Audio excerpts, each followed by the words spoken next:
for any reason alternating current to the charger is interrupted, the battery will instantly provide direct current to the entire load. It will continue to supply the load until alternating current is restored to the charger or until the battery is fully discharged. As current flows through the cell, water molecules in the electrolyte are broken down into negatively charged hydrogen gas molecules at the negative plate and positively charged oxygen gas molecules at the positive plate. At the same time, electrons transfer from the positive plate through the DC circuit to the negative plate. Sulfuric acid that has been trapped in tiny pores of the plates is driven off the plates and into the electrolyte. This increases the concentration of acid in the electrolyte. The negative plate remains gray, but it changes into a pure spongy lead with a negative charge. The positive plate turns dark brown or black as it changes into lead peroxide with a positive charge. When the cell is fully charged, additional current will no longer change the plates, but it will continue to break down the water molecules to produce hydrogen and oxygen gases. When the cell is discharging, its voltage, and especially its specific gravity, change at a relatively constant rate. So a measurement of either cell voltage or specific gravity during discharge will give a fairly reliable indication of how many ampere-hours of capacity are remaining in the cell. However, when the cell is recharging, cell voltage and specific gravity change at irregular rates. Cell voltage jumps instantly, and then gradually increases till it matches the output voltage of the battery charger.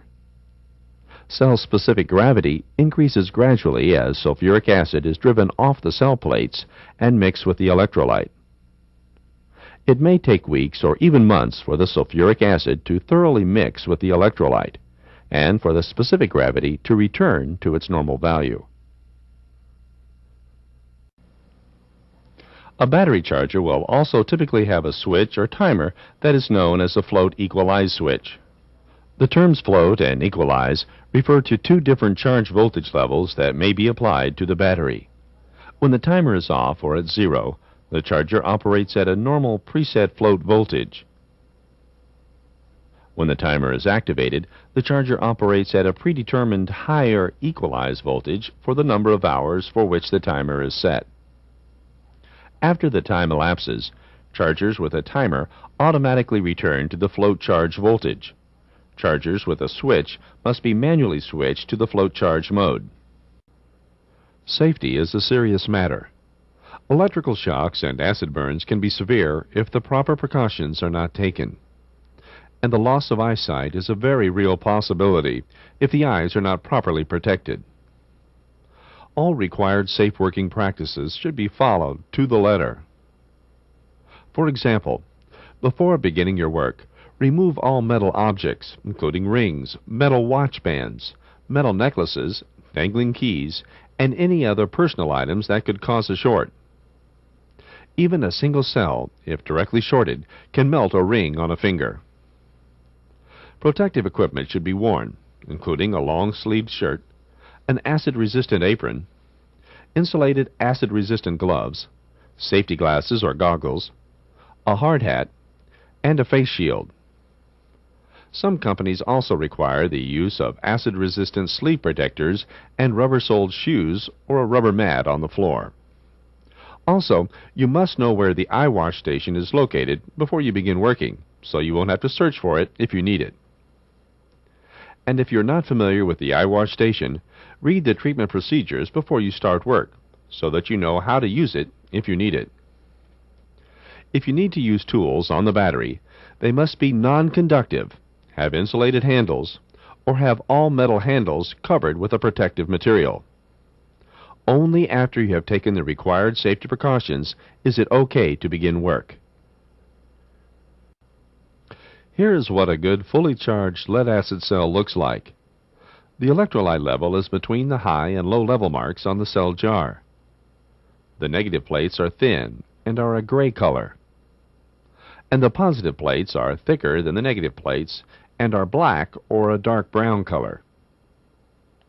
One common cell problem is low electrolyte levels. Low levels are often caused by the small currents needed to keep the cell fully charged. The current changes water in the electrolyte to hydrogen and oxygen gases that leave the cell through the vent or the flame arrestor. Over time, a certain amount of water is lost. In general, lead antimony cells lose water faster than lead calcium cells. If the electrolyte level is low, water should be added to raise the level so that it's between the marks. Only distilled, deionized, or other approved water should be added. Tap water should not be used because it contains impurities, contaminants, or minerals that can shorten the life of the cell. Each cell is also closely checked for problems such as sulfation, cracked plates or plate growth, and hydration. If the electrolyte level drops below the top of the plates, sulfation can occur. Sulfation is the hardening of sulfur deposits on the plates. The deposits can prevent the cell from taking a full charge or from delivering its rated output current. Sulfation also occurs during the normal discharge of a cell. When light is shined on the dark positive plates, the sulfur deposits reflect the light, like sparkly glitter. Generally, the deposits are driven off the plates as the cell is charged. However, if the cell isn't maintained at full charge, the deposits will grow and become more difficult to reduce with normal charging. Another undesirable cell condition is a high electrolyte level. A high level may be produced by excessive gas in the electrolyte that forms from overcharging a cell.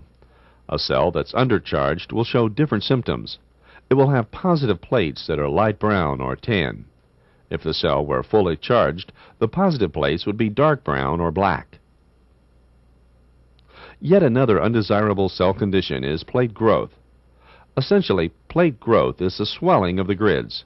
It is caused by grid corrosion. Corrosion results from the long-term effects of the sulfuric acid in the electrolyte on the grid. Plate growth can distort the plates, cause the grids and lead to break up, and prevent current flow through the cell. It may also cause the cell jar to bulge. In addition, plate growth will often push the terminal posts up, breaking the seals at the posts and allowing electrolyte to leak out of the cell. Finally, a cell may show a horizontal ring of white deposits around the plates and on the inside wall of the jar. These deposits are the results of hydration. Hydration is the dissolving of lead from the plates into the water in the electrolyte.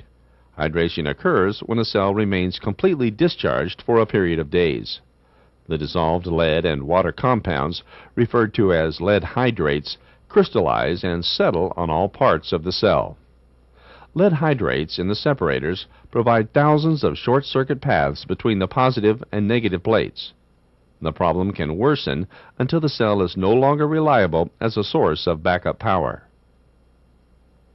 Sediment at the bottom of a cell indicates that the lead is flaking out of the grid, possibly because of the continuous discharging and recharging or excessive and violent gassing. Too much sediment buildup will eventually short out the plates of the cell. A visual inspection for changes in a cell, such as hydration, sulfation, plate growth, and other visible characteristics, can identify problems in the cell. A battery inspection also includes checking the external condition of each cell. For example, plate growth can push the terminal posts up and break the seals around the posts. Cells with broken post seals should be replaced. The terminal posts are also checked for corrosion, which can increase resistance, reduce battery output, and keep cells from fully charging. Corroded terminals may need to be tested and cleaned. Each cell is also inspected for electrolyte that may have overflowed out of the cell. This would indicate that excessive and violent gassing has taken place.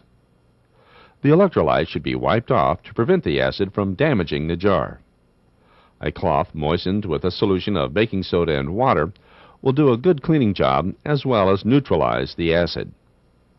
Cells that are cleaned with unauthorized cleaning solutions may exhibit crazing, which is cracks in the cell jar. Crazing results from the chemical reactions of certain cleaning solutions with the cell jar. Cells are also checked for accumulated dirt and dust. Dirt and dust can create a conductive path from a terminal to ground, or between positive and negative terminals, causing the battery to discharge. Dirt and dust can also be cleaned off with a cloth moistened with a solution of baking soda and water. Finally, the flame arrestor should be checked for a white substance on its surfaces. The substance clogs the normally porous arrestor and makes it ineffective. A clogged arrestor can be removed and washed with clean, warm water. The arrestor is allowed to air dry in a warm location and then reinstalled.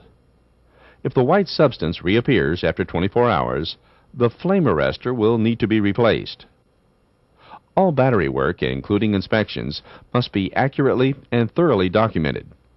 This documentation can be used to identify possible problems that may only be noticed by tracking changes over a period of time. These records are a key to scheduling prompt corrective action that may avert major failures. A cell voltage test is one way to determine if each cell in a battery is being adequately and uniformly charged.